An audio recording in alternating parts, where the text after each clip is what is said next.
ঠাকুরপো, তোমার সঙ্গে ঝগড়া করতে এলাম ভাই। কেন? আমি আবার কি করলাম? তোমার বড়দার সঙ্গে কথা বলতে বলতে হঠাৎ মনে পড়লো গত সপ্তাহে তো তোমাদের বিবাহ বার্ষিকী গেছে। আমার ছোট্ট বোনটাকে বিয়ের তারিখে তুমি কিছু দাওনি কেন? কে বললো দিইনি? দিয়েছি তো। কি দিয়েছে শুনি? তেমন কিছু নয়, একটা আংটি। সত্যি আংটি দিয়েছো? এই তো তোমার সামনে দাঁড়িয়ে আছে, সত্যি কি মিথ্যে জিজ্ঞেস করো না। কে রে জয়া, আংটিটার কথা আমি বলিসনি তো? বলিনি মানে? ঠিক আছে, আংটিটা একবার আমায় দেখাতো, দেখি তোকে ভালো মেয়ে পেয়ে সোনার নাম করে রোল গোল্ডের আংটি দিয়ে তোকে ভোলালো কিনা। এখন আবার আলমারি খুলবো? কাল সকালে এসো না বড়দি, তখন দেখাবো। আবার সকালে কেন? দেখতে চাইছো যখন দেখাও না। কতক্ষণ আর লাগবে?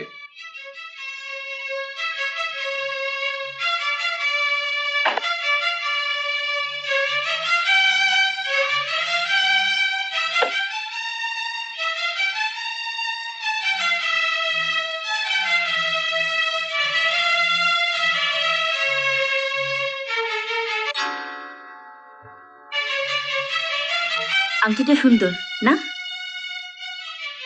দেখো তো ঠাকুরপো, তুমি এই আংটিটাই ধরেছো কিনা?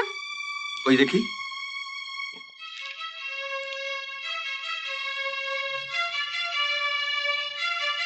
হ্যাঁ, এটাই তো দিয়েছিলাম।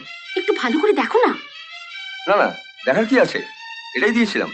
হ্যাঁ বড়দি, ও আমাকে এই আংটিটাই দিয়েছিল, আর আমিও এটা ঠাকুরপোকে দিয়েছিলাম ওর বন্ধু ভাস্করের বউকে দেবার জন্য। আমি যেদিন ঠাকুরপোকে আংটিটা দিচ্ছিলাম, বড়দি নিশ্চয়ই আড়াল থেকে দেখেছিল, তাই সব কাজকর্ম ফেলে ছুটে এসছে আংটিটা নিয়ে তোমার আমার মধ্যে ঝগড়া বাঁধিয়ে দেওয়ার জন্য। তুমি আংটিটা বলছো দিয়ে দিয়েছিলে, তাহলে এটা আবার তোমার কাছে এলো কি করে?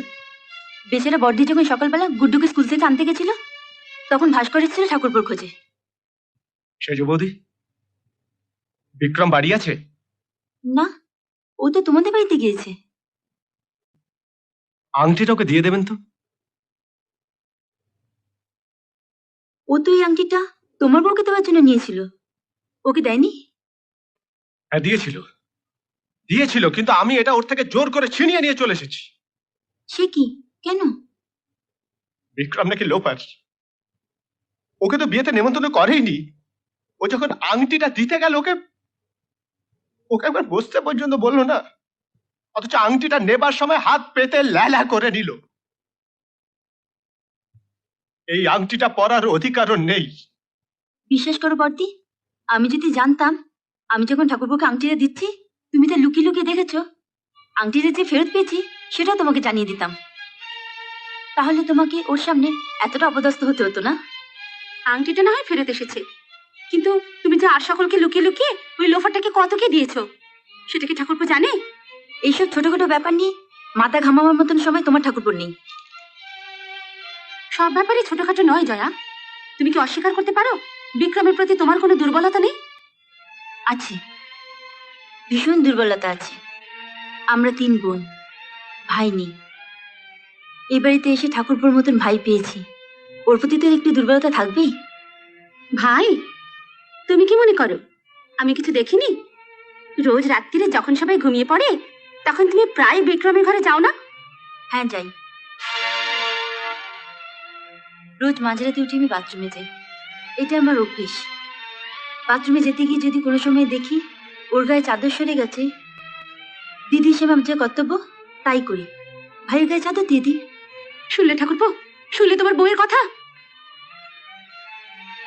রাত্রি বিক্রমের ঘরে যখন আমাকে যেতে দেখেছো তখন নিশ্চয়ই এটাও দেখে থাকবে রোজ আমি দোতলায় উঠে দেখে আসি বাবা ঘুমিয়েছে কিনা। এবার তো তুমি এটাও বলতে শুরু করবে বিক্রমের মতন আমি বাবার সঙ্গে প্রেম চালাচ্ছি। 2 মাস আগে টিউমার অপারেশন করানোর জন্য তুমি যখন হসপিটালে ভর্তি হয়েছিলে, আমি গুড্ডুকে দুধ খাওয়াবার জন্য রোজ রাতে তোমার ঘরে গিয়েছিলাম। বর্দা তো ঘরেই আছে, জিজ্ঞাসা করে এসো কদিন আমি বর্দার সঙ্গে প্রেম করেছি। কাল বাড়িয়ে কেন একটা পর একটা থাপড় খাচ্ছ বড় বৌদি?